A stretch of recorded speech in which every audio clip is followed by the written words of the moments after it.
been sent to the Penguins, and no, it is not the Nylander that immediately comes to your mind when you think about that name. It is not William, it's not even, heck, Michael Nylander. Alex Nylander has been traded from the Chicago Blackhawks to the Penguins in exchange for Sam Lafferty. Now, my immediate instinct upon seeing this trade go down, it was just posted a few minutes ago. It was literally 9. But the first thing that I thought of when I saw this trade pop up in my timeline was, okay, why?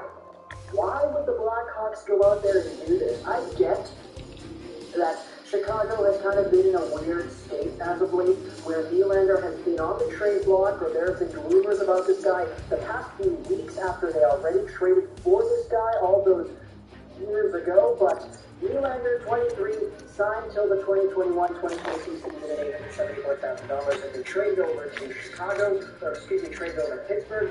And if you look at the profile right here, you take a look at the body of work that Nylander has. 6'1", 192. Go over to Sam Lafferty. Lafferty is 6'1", 194. Lafferty is 26 years old. Nylander is 23 years old. Both of these guys are on entry-level deals, or not entry-level deals, but per se, but just the regular amount of money. Lafferty's making $750,000 at the end of this season. Nylander making $874,000 at the end of this season too. However, Alex Nylander, despite being a younger guy, has had a much bigger body of experience in the NHL. You take a look at his overall resume here, you see his NHL games played. 84 games, 5 seasons, 32 total points in those 84 NHL games. Lafferty, on the other hand, it does kind of suck because he is from Pennsylvania, so the hometown guy is getting sent over to Chicago. His body of work, not as diverse. 94 games played in 3 seasons, 21 points. So Nylander has 10 fewer games, 4 points, and more seasons played in the NHL than Lafferty, and he's 3 years younger. So from just a talent data perspective, it doesn't really look like Chicago won this trade at all, because Nylander, I mean, he was drafted in 2016, he still has all this development time to go through, and I get it, when you're 23 years old, it's not really like you still have a huge chunk of your development to go after. I mean, I think it's fair to say that the most important formative years for NHL prospects are in years 18 to 22, but it's not like 23 and beyond is doomed, right? Like, you can still become a serviceable NHL player if you start your development on a different path from 23, 24, 25 years old. And that's kind of what Nylander has been doing. He was developing in the Buffalo system for all these years after being drafted in 2016. Made the Rochester Americans right away. The reason he was able to do that is because I believe he was a lone player in the OHL. Yeah, he was. Therefore, he wasn't subjected to the same CHL restrictions that those players usually have when they think about going to the AHL. But was a pretty good AHL guy for this team at 18 and 19 years old. Made the Buffalo Sabres, eventually got traded, was really good. Get your overtime picks in, because they are ready to drop away here. Vancouver's looking to break out. Losing the Graves. Slides the puck over. Henderson's sure been fun to watch tonight. He's got 3 points in the game already. Takes the feed. Unleashes the cannon. Oh, that's got the crowd buzzing after that stop. Moves it on over to Kane. And he takes a shot. And he gets just enough of it to keep it out from the back of the net. This is a creative player. We're in spots. And now he moves it quickly to Graves. Here he is in front. And that one's broken up by a great defensive play. Gets the full use of his stick on the poke check. Through the neutral zone, moving the puck along the side. Here's the shot, and he makes a save. And the puck stopper jumps on top of it to get a stoppage in play. Wentworth's rolling along on this point streak. You know he wants it to keep going. Broncos defense also create scoring chances now. Let's see if it helps him end the year for his team. The Blackhawks take possession off the faceoff. Chicago's got it in the to Pittsburgh in exchange for Sam Lafferty. Makes a move with the puck outside line. Cousins has such a creative way of looking at the game. He sees a brick wall, he wants to figure the way around it. He tried it there, just can't complete the move. Takes the feed from his own end. Oh, what a save with the glove. Okay, I'm going to be honest, Montreal, you're going to have to help me out on this one because as a guy living in DC, I don't really have access to RDS or those television programs over there. But the Montreal Canadiens have named one of them as their vice president of communications. Slides the puck to Chantal Tillman. Marchetti. Nice Take a feed look to at the the left statement they side. have on their website. And They're that going to goes read this wide. together. Just misses the net, but really the scoring chance is not dangerous if It's he a can't pretty get the good puck hire, past the just from my goaltender. opinion right here. Now again, I don't really know too much about RDS. I don't Oh, really and a move it tune close. into their programs. I didn't really look into it. That's just my understanding. Yep. The Montreal, looking at the success that she has achieved over there, this seems like a really, really good They've thing over got there. the lead in the series now as a result of a little OT magic.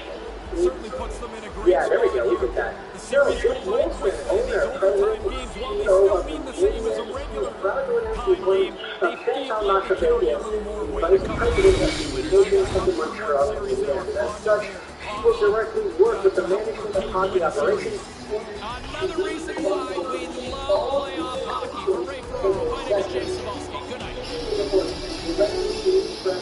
President of Sports Entertainment for the Montreal Canadiens group. For 32 years, Chantal was part of RDS as a sports reporter covering all Quebec sports, including the daily activities of the Habs. It is a great pleasure that I welcome Chantal to our organization, said Jeff Wilson. She has unparalleled experience in the world of sports media in Quebec. Her thoroughness and determination have made her a standout in the field of sports journalism, and her vast knowledge of the media sector will be an asset in meeting the challenges of this strategic position. Maintaining good communication with our fans and members of the media is of paramount importance to us. That's kind of ridiculous. Paramount importance is kind of redundant right there, but you know what? It makes sense, so we'll go with it. Chantal's appointment will certainly contribute to this. A Laval native, Marchetti is known in the Quebec media landscape for her professionalism and dedication, a true pioneer within the sports broadcasting industry. In 1989, she became the first woman to anchor a daily sports newscast in Quebec when she hosted the inaugural episode of Sports 30 on RDS, the first program to air on the network, alongside Serge, oh boy, I apologize, Delanchant. Since then, she has continued to serve as an inspiration to countless journalists throughout the media. Now, before we move over onto her comments, I just want to say this right here. For somebody to have worked in a media role for this long, ever since 1989, somebody to have been around the Quebec media industry, to know what the fans want, to know what the media is like, to know what just the overall response is to news and why communication is important. This is a really, really important understanding that somebody as the president of communications can have. And for somebody with a resume that Chantal Marchetti has, this is a really good move, just from the perspective that when it comes to the things that Canadians do, you're going to need somebody to go out there and tell the media, tell the fans, okay, this is what we did, this is why we did it, this is our plan going forward, this is why we made this trade, this is why we drafted this player, this is why we made this decision, this is why we decided to keep these guys, or why we decided to let somebody go. When it comes to communication with the media, I cannot think of a hockey market that probably needs that more than the Montreal Canadiens, not just in general, but right now. You know, with all the stuff that this team has gone through with the Logan Mailloux draft pick and the really just absolute decline in play, all of the failures that this team has experienced, all the positive cases, all the injuries, this team kind of needs some direction in the face of the media. And when it comes to Montreal, they're so media-friendly and crazy that it's hard to know one, you know? Somebody who has been on that side, understanding what the media is like in Montreal, going over and stepping into being this important figure within the organization, this is a really important move, and it's something that you can only really match if you know the media and you know the landscape, and Marchetti does. She's been here for 30 years, doing her thing as a media representative in the Quebec community, covering Quebec sports, so she knows what it's about. Somebody who's going to be able to know what it means to communicate with the media is going to be now part of the comedian's aspect of that.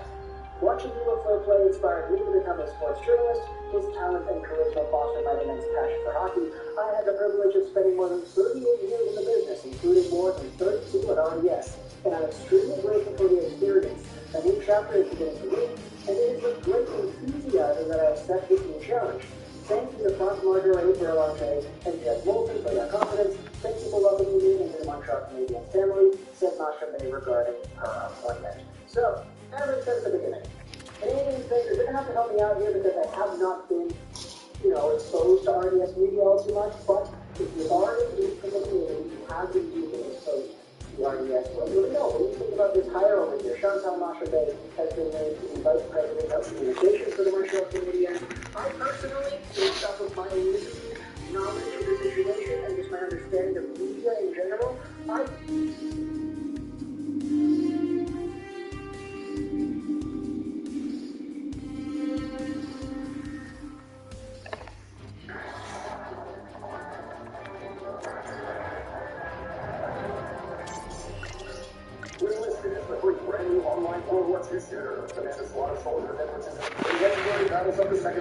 There's something about things being off limits or out of bounds that attract people. Players are back on the ice. They're set. As are the officials.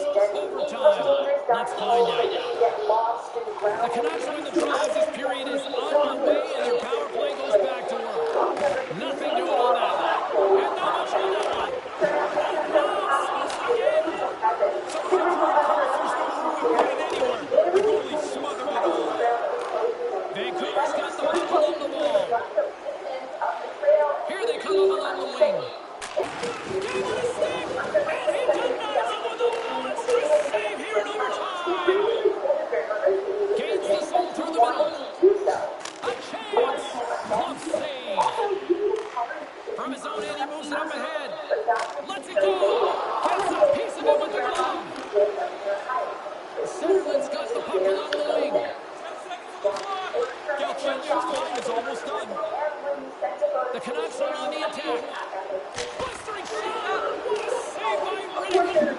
Vancouver's going to be hard-pressed to find better opportunities to win it than that as they come up empty-handed with a power play. What an opportunity missed there, James. A power play in overtime. They can't cash in, and we go back to even strength. Chicago's got a hold of it against the wall. Gaining momentum along the wing. Grabbed along the board by Krebs. For the win! And they score! That's the game!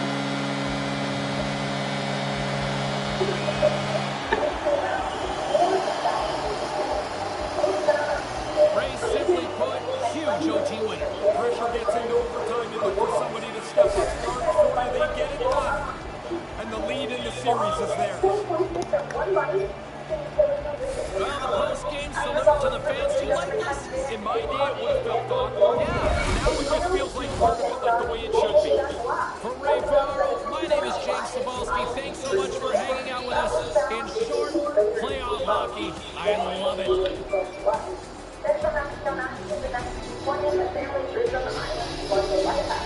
But according to another legend, the entire family was found dead after a group of came into their home and attacked them. So like I said before, you don't ever want to go to that. Looking on the Indianapolis Area 51, Area 51 is a top secret government facility that is illegal for public visit.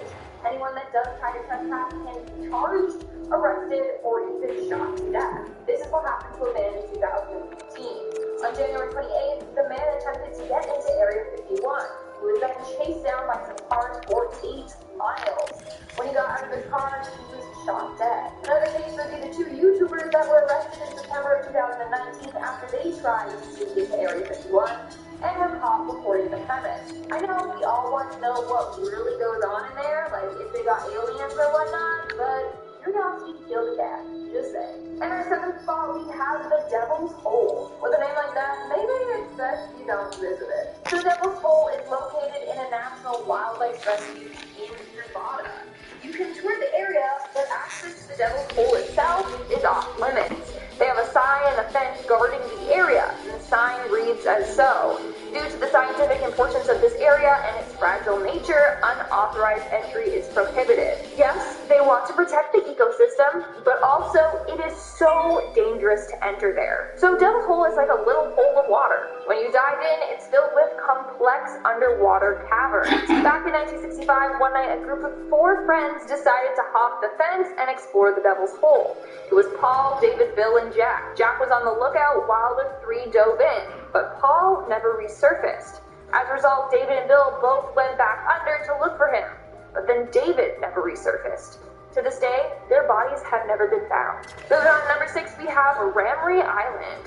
Tourists are banned from ever visiting this island because chances are your vacation will take a deadly turn if you decide to go there. This island is home to thousands of saltwater crocodiles, and they weigh around 2,000 pounds. Even the small ones pose a threat to humans. They have the capability of killing someone twice their size. On top of that, they are highly aggressive and will attack anyone that enters their habitat. In fact, the most number of fatalities in a crocodile attack took place at Ramree Island. In 1945, British soldiers drove the Japanese fighters off the main area of the island, forcing them to flee into the marshy area surrounding the island.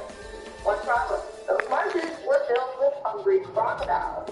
As a result, 500 soldiers were killed by these crocodiles. So yeah, maybe don't go to this island unless you want to be crocodile dinner. And of course, there's a number of stories of tourists going to this island and then being attacked and killed by these beasts. We're now at our 5th and halfway mark with Bouvet Island. Now here's the thing with Bouvet Island. You can visit it, but it would be a death wish if you did. Bouvet Island is extremely isolated and it's almost completely covered by a glacier.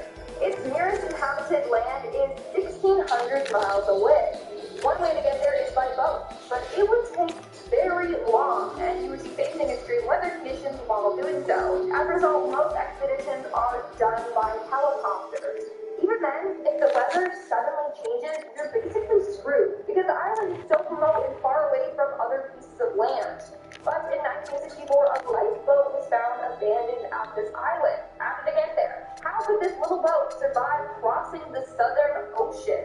It's a mystery that still baffles many. But also, where did the passengers of the boat go, if they have any? We got no clue, just a couple of theories. And at number 4, we have Vortex Spring. Vortex Spring is known for having pretty complex diving caves, but only those that have a diving certificate or are accompanied by an experienced diver can go there by themselves. In the 1980s, 13 people died in the vortex. There's one area in the underwater caves that are considered so deadly that it's blocked off, and people are prohibited from entering there. It's got this creepy warning sign with the Grim Reaper, and it's often locked with a gate. It's just far too easy for people to get lost and drown in there. But that didn't stop Ben McDaniel. On August 18, 2010, Ben was seen entering the water near the caves and was never seen again. This case is quite strange. Like, there's a lot of pieces to it. Some say he faked his death because he owed the IRS a lot of money, and also he had a failed marriage, so maybe this was his way of starting over. Or Ben really did get lost in the caves and drowned, but his ear or body have never been found. In our third spot, we have the Bolton Strid. This strid near Bolton Abbey is said to be the most dangerous stretch of water in the world. Just by looking at it, you wouldn't even think it's dangerous. I mean, the current isn't even that fast. But below the water surface are strong undercurrents that will toss you back and forth against sharp, jagged rocks until you die. It's also fairly deep and it can just suck you down until you drown. In fact, it has a 100% fatality rate. Everyone that has gone or fallen in have never made it out alive. Their bodies also have never been found. There are a number of stories of people trying to leap across the river only to slip and fall in. In one case, there was a newlywed couple visiting the Strid. However, upon trying to cross the Strid, the bride fell in, and the groom fell in also trying to save her. As a result, there are a number of warning signs all around the area trying to warn people of the Strid's dangers. But of course, a lot of people ignore the signs since the Strid is so deceiving and looks pretty safe. In our second spot, we have North Sentinel Island. The reason why you can't visit this island is because it is home to a tribe that will kill anyone who dares to intrude on their land. They live their own life completely isolated from the rest of the world. In fact, they still live a hunter-gatherer lifestyle. But a man named John Allen believed that with the power of God, he would be able to convert them to Christianity and help them. He believed that this island was Satan's last stronghold on Earth. So in November of 2018, he headed out to the island. Now, the people that took him there knew of the dangers and really didn't want to, but he was so insistent that they finally gave in.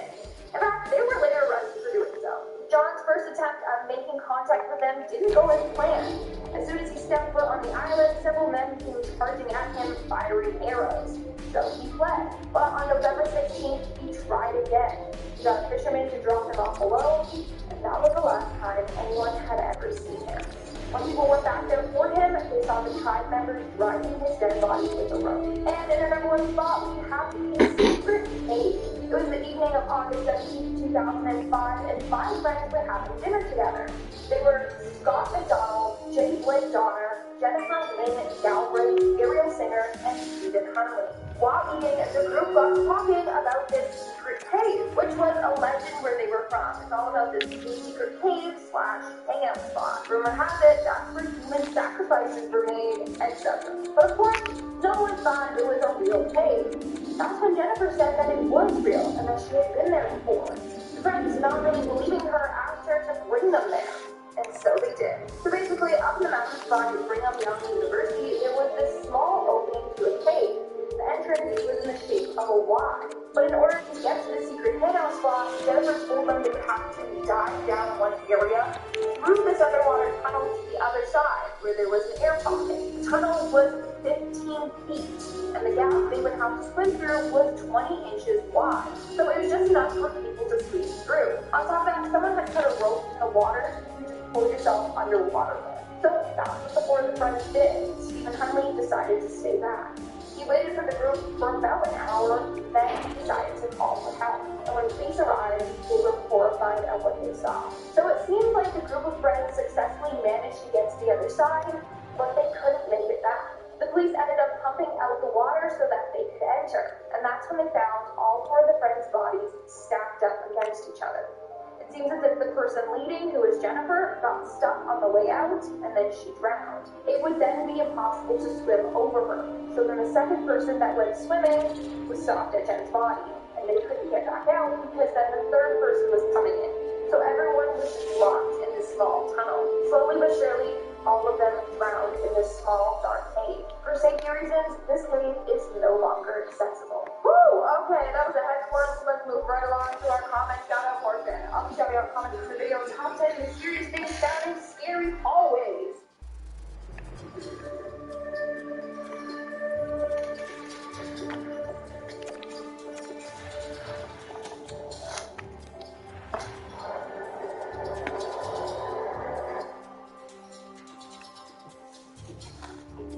I have an idea for reminders. Want plants? An open machine? Build plans? Idea. In our last video, I talked about Snake Island, an island covered in deadly poisonous snakes. Those that arrive on the island most of the time don't even want. Well, today I'm going to be talking about even creepier places that you can and should never go to. From an ancient tomb filled with booby traps and mercury to a cavern that will literally take your breath away. I'm talking about these and more in this video. Top 10 banned creepy places where people went are to. Check out this countdown. We have the tomb of ancient Kong. In 1974 in China, a group of foreigners were calling it quite amazing. So they were digging a well when they dug out a life-size terracotta soldier. After that, archaeologists spent 4 decades excavating the site. They found an army of thousands of these terracotta soldiers. Experts say there's more than 8,000 of them. The soldiers are guarding the tomb of ancient Kong, which is off limits to everyone, including scientists. Why? Well, it's rumored that it's protected by deadly baby plants. Not only that, there's high concentration of mercury in the tomb, which is very deadly for anyone if they entered without the proper equipment. So the tomb is off limits for any and everyone.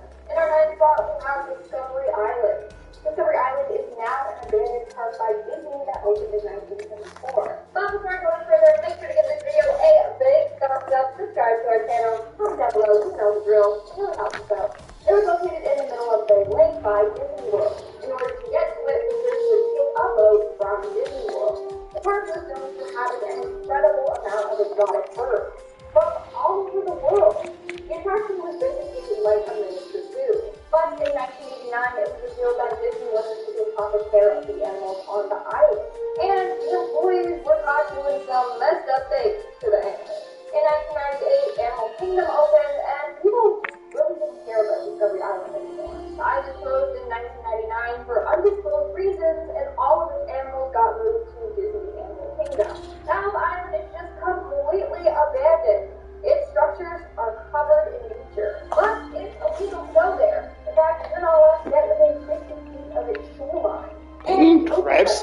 absolute steal in his playoff run so far.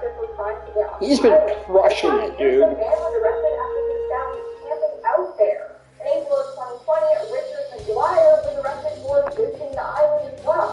Kind of makes you wonder why that area is so highly controlled. Coming in at number 8, we have Lactose Cities in France. Lactose Cities are a series of complex cities located in northwestern France. Back in the day, 4 teens were touring the cities with their dogs. When they found a narrow entrance, Nerd go for Krebs and oh my god. they discovered a plethora of prehistoric cave paintings. These paintings are anywhere from 18,000 Krebs should have an X Factor. Just saying right now. He should have an X Factor, but yo. public, but in that close. The artist delight was painting the vivid colors of these paintings. And then algae started growing all over them. So in order to preserve its history, they prevent anyone from going there. The only exception is a small number of scientists. They can go there only a few days a month in order to Will study. someone get a chance to put the game on their stick? Overtime lose. Oh, the anticipation ramping up in this barn. You can just feel it right now. A moment of truth for both sides. Sudden death overtime. Let's get it on. Vancouver's got a hold of the puck now. Great reach by Patrick. Here's the puck. Makes his presence known on the ice. Beautiful read in the defensive end by Graves. Unleashes the cannon. Leonard's going to give everyone a chance to breathe and hang on to the puck. Krebs has shown in the past that he can score and score at will. But now in the playoffs, he's among the very best in the league in scoring this playoff season.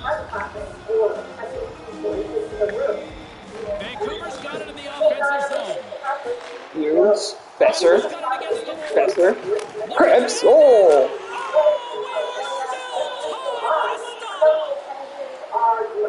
Skates to the crease. Up below the line. Here's a shot. Denies him with the pad. As he opts to freeze the puck, we get a whistle. Starting to look like a little bit of a fire drill when it comes to play. Puck possession so critical. Another face-off coming up here.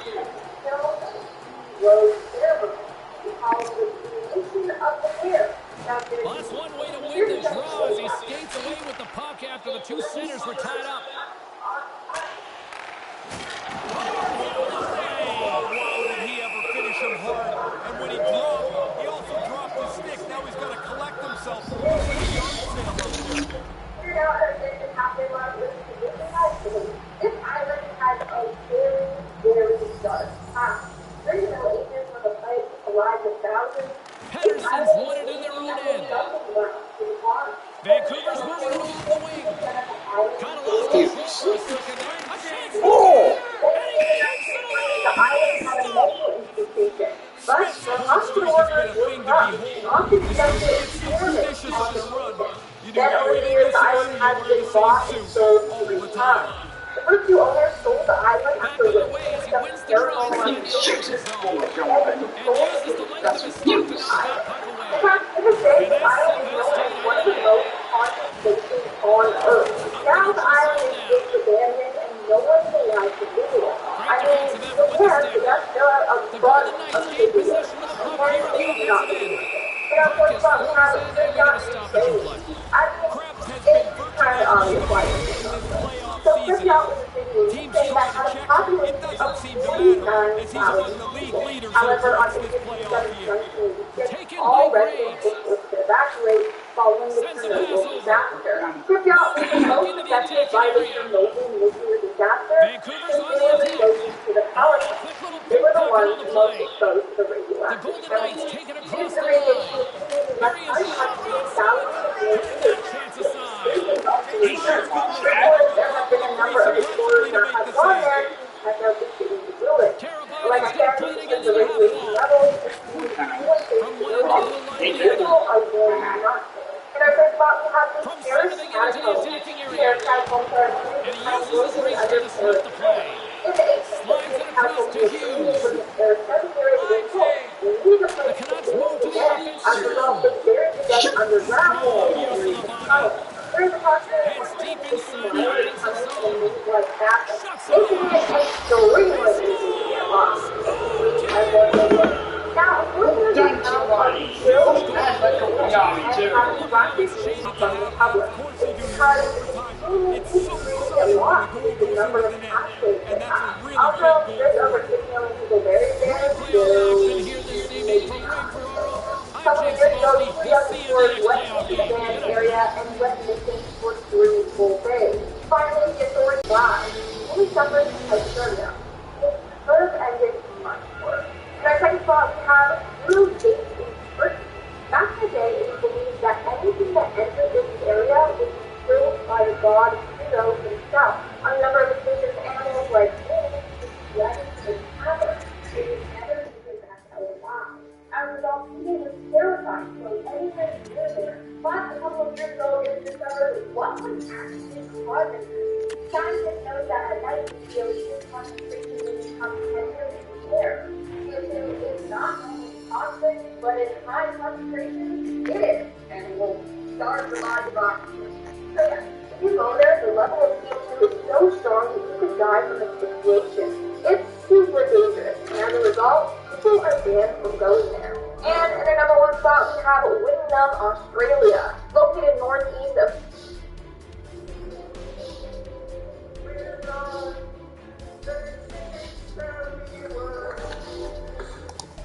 First, Australia, Wittenoom is considered one of Australia's deadliest towns. This is because of its new asbestos problem. In 1937, new asbestos was discovered in the city's gorge. Years later,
Miners were purchasing tons of expensive from the ground. It wasn't until 1978 that the government started pushing people out of their homes. They realized how deadly it was for them to be living there. It was increasing the risk of cancer, and in some cases, people were already developing lung cancer just from living there. Now, it would cost the town about $2.43 million to get rid of this asbestos problem. So instead of doing that, they just shut down the town in 2006, the government turned off power to the town, had its name removed from maps and road signs. In fact, all roads that once led to the town are now closed off. If you need to enter the town, you'll find tons of huge warning signs advising you to turn back. Alright guys, that's all for today's video. Let's move quickly along to our comment shout-out portion.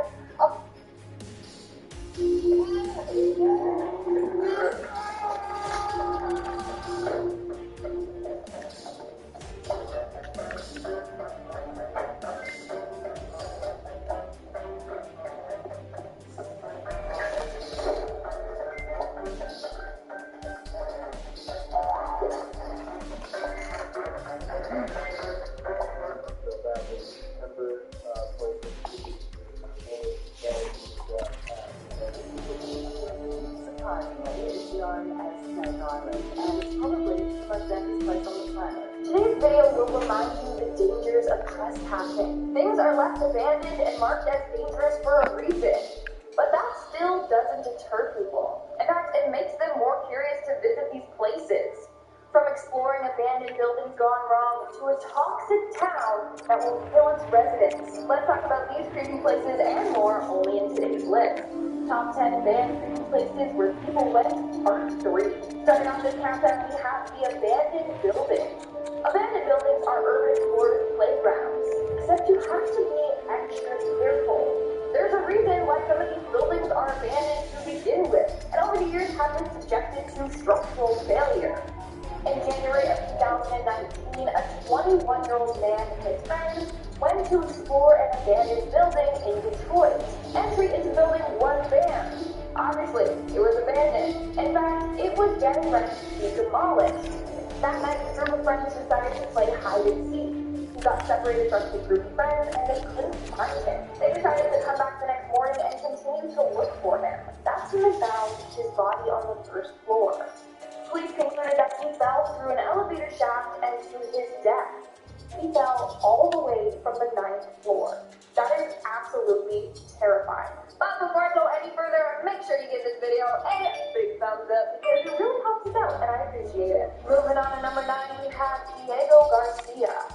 Diego Garcia is an island in the central Indian Ocean, part of the British Indian Ocean Territory. In 1966, the people on the island were employees as contract farmers, working on coconut plantations. But in 1968 to 1973, the farm workers were kicked off the island by the UK government, so that the US/UK military could have a joint base on the island. Now, it is off limits to everyone except official personnel, and it's highly, highly guarded and secretive. In fact, some believe it was used by the CIA to torture prisoners. But since it's so closed off to us, you'll never know what truly went on over there. Moving on to number 8, we have North Brother Island. North Brother Island is a 20-acre island located in New York City's East River. The island was once home to Riverside Hospital, which is built to quarantine people with smallpox. Since the island was so isolated from others, they thought it was perfect to house the sick there. All those who died there were stored in the island's morgue. Then in 1923, they used the hospital to house people with tuberculosis. From 1951, it served as a rehabilitation center for drug addicts. But by the 60s, it was abandoned. Now the island stays that way and off limits to the public. The island is very dangerous to visit because the buildings are rotted and deteriorating. Access is forbidden unless you have proper authorization. And at the 7th spot, we have the sewer system. So in July of 2018, 2 boys in the Northamptons decided to explore their town, which is fine. But they decided to get into the town's sewer system and explore it from down below. I don't know what threw them in, that must have been super, super stinky. Now, Northampton's sewer system is actually known to be quite complicated and referred to as caverns. So it's no shocker that they prohibit people from entering. And also not shocker that this pair got lost down there. After being lost for several hours, they were rescued. Thankfully, the rescue team was able to locate their whereabouts and help them get out of the tunnels. Bad news is, they didn't smell the greatest after all this happened. Moving on to number 6, we have Edgewater Medical Center. This abandoned medical center in Chicago is a very popular spot to urban explorers. In fact, little fun fact, this is the place that both Hillary Clinton and serial killer John Wayne Gacy were born. Now, securing the building has always been a problem. No matter how many signs or barricades they put up, people will always find a way to get in. In fact, now they have security guards monitoring the area to prevent people from trespassing. But still, this doesn't ward off the curious-minded. One person that entered this banned location is urban explorer Mike Pinsk. He said he found blood samples, some labeled with serious infectious diseases. He also found several boxes of death records dating back to the 90s. There is apparently also personnel files, test results, x-rays, and more still inside the hospital. In fact, these files were said to be destroyed, but clearly they weren't. We're now at our 5th and halfway mark with We'll Say They. This one is the definition of creepy. Just get ready for it. So, the small town of Dulce in New Mexico is said to have a secret underground facility where they do a number of wacky experiments. The first claim on this news was back in the 1930s. From there, the rumors began to skyrocket. Now it's believed that there is a 7-story compound beneath the city, and that's where there are human-animal hybrids and human-alien hybrids. Yeah, it's crazy. This base has very tight security and is regarded as one of the top forbidden places in the world. In our 4th spot, we have Centralia. Yes, this place is making its way back on another one of my lists. Centralia is an abandoned town located in Pennsylvania. It was once a populated town. However, a lot of residents were forced to leave due to unsafe living conditions. This all started after a coal fire ignited underground. This fire has been burning for almost 50 years, and is predicted to continue for another 200 years. As a result of this fire, tons of sinkholes have formed, and hot smoke is released underground, and carbon monoxide has filled some of the residents' basements. In some parts of the town that are affected, it is said that the ground beneath them has reached up to 900 degrees Fahrenheit, 400 degrees Celsius. But even that won't deter some people. In fact, 7 residents still live there. They refuse to move out of their home. But the U.S. government has done their job to try and erase the city. They took away any signs directing people to this town, removed the town's zip code, and forced most of the residents out. But people still go there to explore, which isn't the best idea. In our third spot, we have Gilman, Colorado. Located in southeastern Eagle County, Gilman was a beautiful town located on the edge of a cliff. But that wasn't the reason why this town was considered dangerous. Around 1984, the Environmental Protection Agency discovered hazardous levels of arsenic, cadmium, copper, lead, and zinc in the soil, surface, and groundwater of this area. It was so toxic that he demanded a full evacuation of this town. Now, if you visit the area, you will see tons of signs warning trespassers. The signs say things like hidden and visible danger. Wow, they threw a hold over nothing, dude. Are you serious? In our second spot, we have these doomsday bombs. I did not know this was a thing, but there is a doomsday bomb located in Norway. This bomb contains 309 samples of seeds from all over the world. So just in case of a huge disaster, people can get to this vault and still be able to rebuild society and, make food. These seeds are highly, highly protected. Only a few people have access to this building. And they are only allowed to go inside on days when they are accepting new seeds. So don't mess around with the phone, okay? It's meant to be lifeline. And in our number 1 spot, we have Vancover, India. This place is said to be the most haunted place in India. Back in the 17th century, it was once a thriving town, home to 10,000 people. But rumor has it, all residents deserted their homes overnight. Why? Because it's haunted. Duh. So there are 2 legends surrounding this place. Number 1, there was a man named Madhav Singh, and he was given permission to build this fort by the king under one condition. The fort never cast a shadow over his house. He said if this happened, then the city will perish. So this guy obeyed his command and made sure the fort never did. But Singh's successor ignored this and built the walls up higher. This cast a shadow over his house. And that's when the king's curse started. The second legend surrounds a princess named Rakavati. Now, a man named Tantric Singha fell in love with her beauty, but she kept refusing his love and advances over and over again. What she didn't know.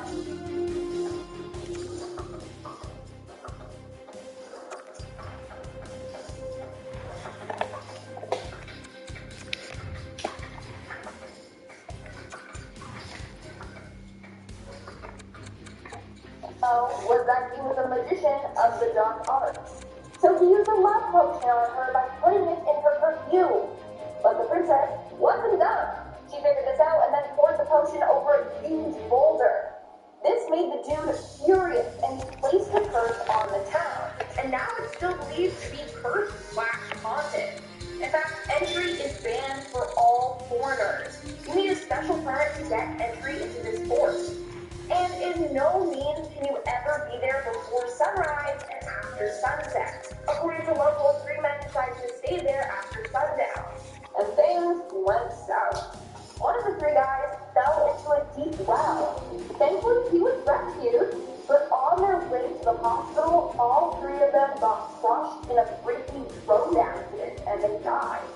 Could this be the fort's curse? Alright guys, that's all for today's video. Let's quickly log on the shout-out portion.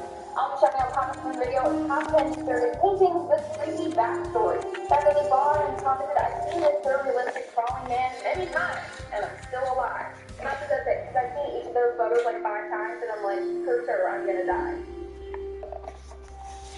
We found this. It's not that.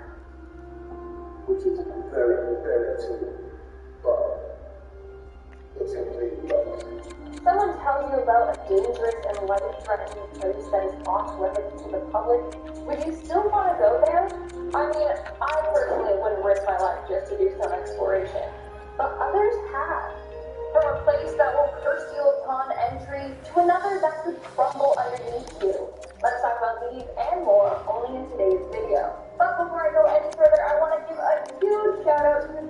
Adventure Challenge for sponsoring today's video.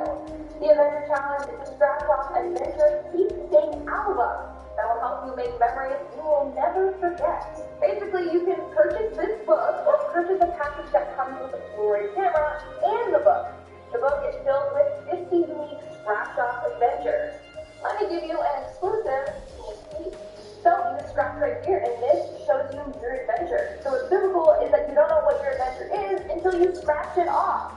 From there, you bring the camera with you and take photos that will last a lifetime. The book is also super cool because it tells you what the requirements are to complete the challenges. Like how much time it will take and what time you should complete it at. And then when you finish the challenge, you have to stay out there. And what's great is that there is a book for everyone, whether you want to complete it by yourself or with your friends, family, or your partner. So I got the family edition, and I'm super excited to have a little adventure in my hometown. If you're interested, then use the code MOSTAMAZING15 to get 15% off any of their products at checkout. Happy adventuring! And now, let's get on with the video. Starting off the countdown, we have Rock House Mine. Back in 2018, 3 young adults decided to go explore the Rock House Mine in the town of Clear Creek, Virginia. They were Erica Tidway, Kayla Williams, and Cody Beverly. Now, to get into this abandoned mine, they had to crawl through a small ventilation shaft in the mine. But while exploring, they got lost and were walking around in the dark for hours. When these individuals did not return home, a search party was sent out for them. They were missing for 5 days until thankfully they were located. Erica was found first. She got separated from her 2 friends. 30 minutes later, Kayla and Cody were found together. After this, a statement was released warning urban explorers to stop entering abandoned mines. So yeah, maybe don't follow in their footsteps and go exploring abandoned locations. Moving on to number 9, we have Logista Brahma. And if you guys are liking this video so far, make sure to give it a big thumbs up because it really helps us out. Now, this is considered one of the most spectacular landmarks of the Czech Republic. In fact, it's the biggest sandstone arc in Europe. Basically, it's a narrow rock arc. The arc is 16 meters above the ground and 26 meters long. But in 1982, the government stopped allowing people to visit there. Because of erosion and the amount of visitors, this arc was becoming way too dangerous. In fact, they believe that any time it could just collapse on its own. Which is why no one can visit the arc anymore. It's definitely not safe. In our 8th spot, we have the Chapel of the Ark of the Covenant. Located in Ethiopia, this place is said to contain the 2 stone tablets that God gave Moses containing the 10 Commandments. It is also said to contain a pot of manna as well. Manna was given to people by God to sustain them while on their long travels throughout the desert. Yeah, if it's true, and they do have those, then that's a pretty huge deal. But here's the one thing. Only one priest, and one priest only, is allowed to view the ark. It's said that if anyone else sees it, then they will implode. And I don't think anyone wants to implode, so I doubt anyone has even tried to take that risk. And at 7th spot, we have Medgorje, Russia. Believe it or not, but this is an entire town that's closed off to the public. The town was founded in 1979 and is a nuclear missile site. But that's unconfirmed. That's just what the rumors say. It says this place is home to automatic missiles that can be activated remotely. If you're trying to get into this town, well, good luck, because it's heavily guarded and top secret.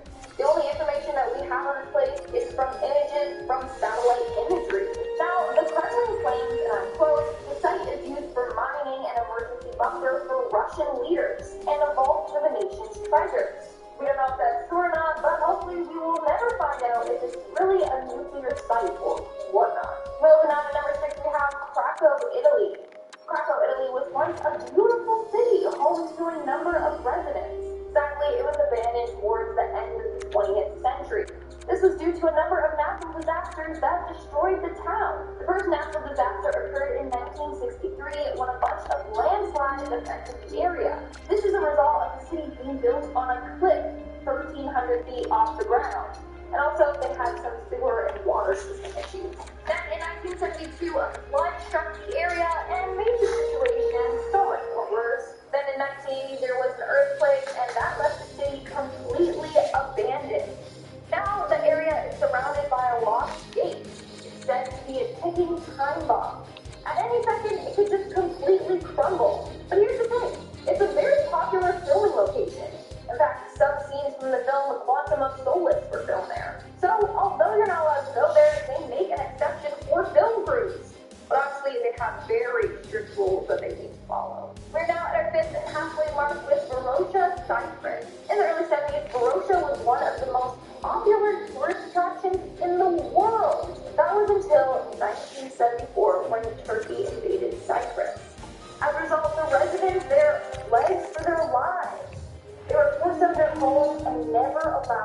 returned. They lost everything. Now, since 1974, Varosha has been abandoned and under control of the Turkish military. The whole area is now fenced off and under constant supervision. If you try to break in, well, the army patrols have orders to shoot on sight. So don't even try to visit the city. They are not afraid to take down trespassers. And there are some cases of this happening to innocent people. Coming in at number 4, we have the Island of Dolls. You all know this island by now. I have talked about it before because it's just so damn creepy. So this island is located in Mexico City, and just as its name suggests, it's filled with dolls. These dolls are hanging from trees and buildings. They're just everywhere. Also, since they've been hanging for quite some time, they are covered in dirt and bugs, making them even creepier. Now, you're probably wondering how this place came to be. So back in the 1950s, a man named John Julian started to hang dolls from trees as a way to protect himself against evil spirits. Paranormal things kept happening to him there, so he would hang dolls everywhere with the idea that they would scare the souls of the deceased away. Another version of the story claims that a girl mysteriously drowned there. And now the dolls are possessed by her spirit. In fact, some people say that they have seen the dolls move their limbs and open and close their eyes. So this man spent more than 50 years hanging dolls. Now it's abandoned and looks something straight out of a horror movie.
Of course, urban explorers have trespassed out of sheer curiosity. In our third spot, we have the Proving Ground.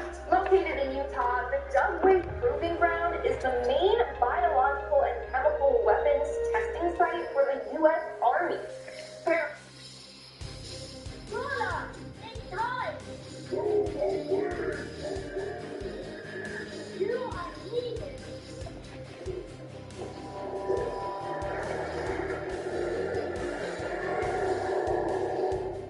Can we just get to the part where we agree? Good. We kill the ice on them, then we stop the snacks. Fine, I'm gonna change. Oh, it's my day off. This is not yours. This base also contains top secret U.S. military research documents. As well, it's a very top secret facility. In 1968, something controversial actually occurred at this base. I've talked about this before, but basically a high-speed jet sprayed 320 gallons of nerve gas PX around the air in a test. This is so deadly that 10 milligrams can kill people instantly.